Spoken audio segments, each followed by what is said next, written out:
The start of tax filing season has begun. The IRS began accepting 2024 federal tax returns today. But, you probably have a lot of questions. I always have a lot of questions. We need tax experts. And guess what? We got one here with us on set. The Oklahoma Society of CPAs has provided for us today. JJ, the CPA, Joshua Jensen, thanks so much for being here. You bet. Glad to be here. We are kicking off tax season. I couldn't be more excited. Now, you say that. Is that the truth? It is. I'm a third-generation CPA. You so CPAs it's in my are blood. You're a rare breed when you get so excited, because I know how busy you guys get. And we'll talk about making your life easier, which then makes the life easier for other people here in a moment.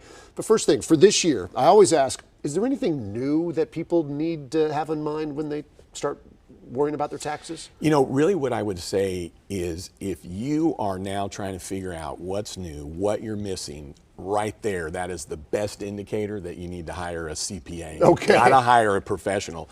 And the reasoning for that is that the taxes have gotten so complicated, in the sense of, even if you have a W-2, make sure you're looking at box 14. What's box 14? Exactly.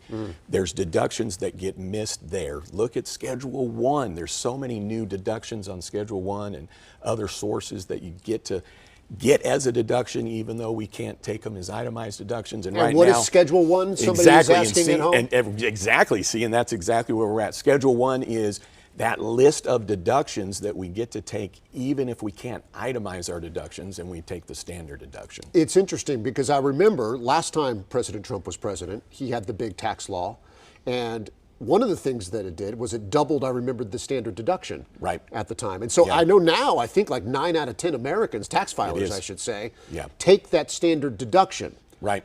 So is it still, if you're one of those 9 out of 10, is it still important to get professional help getting your taxes prepared? I would say yes, because just the same, the sources of income that you have, you want to ensure that you're paying the right amount of tax. Just for instance, if you sold stock, many think you pay tax on what you sold it for, but you pay tax on what you sold it for minus what you bought it for. But I will tell you this. The profit. Yes, in the state of Oklahoma, of course, we have an income tax. And down at the Oklahoma tax return level, if you itemize your deductions up at the federal level, then you can end up with more deduction on your Oklahoma return. So most CPAs are going to automatically do that analysis for you. So if you're right close to the itemized deduction versus standard deduction, which one should I take? It might be better to just take a little bit less deduction on federal to get a higher deduction on Oklahoma. It's interesting because, I have like a 529, for college funds and all that. And I moved it to the Oklahoma one because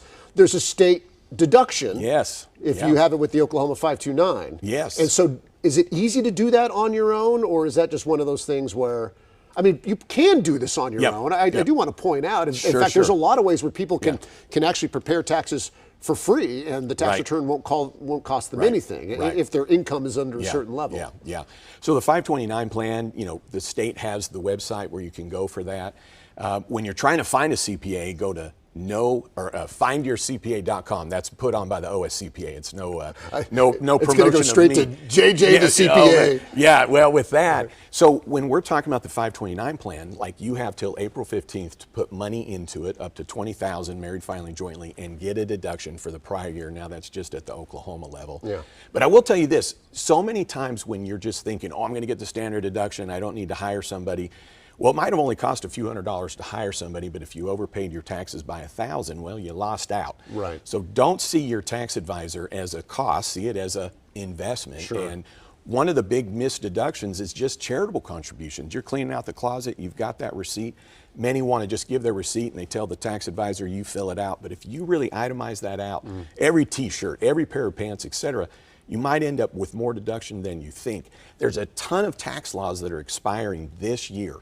I would say the average American, if that expiration happens in 2026, is going to pay another $2,400 in taxes. If you have family, add another couple grand on top of that. So get yourself an advisor now, get a CPA now, so that you're able to prepare throughout the year. Because when we hit the end of the year, we want to definitely already be planning for next year. Well, the deadline, April 15th this year. JJ, we're out of time, but thanks so much for being on here. I appreciate it. And I mentioned, if you want to do this, do it earlier than later, because that's not only going to make his life easier, but it's going to make your life easier, and then the money comes back a lot faster and all that stuff. Thanks, JJ. Appreciate it. Thank you.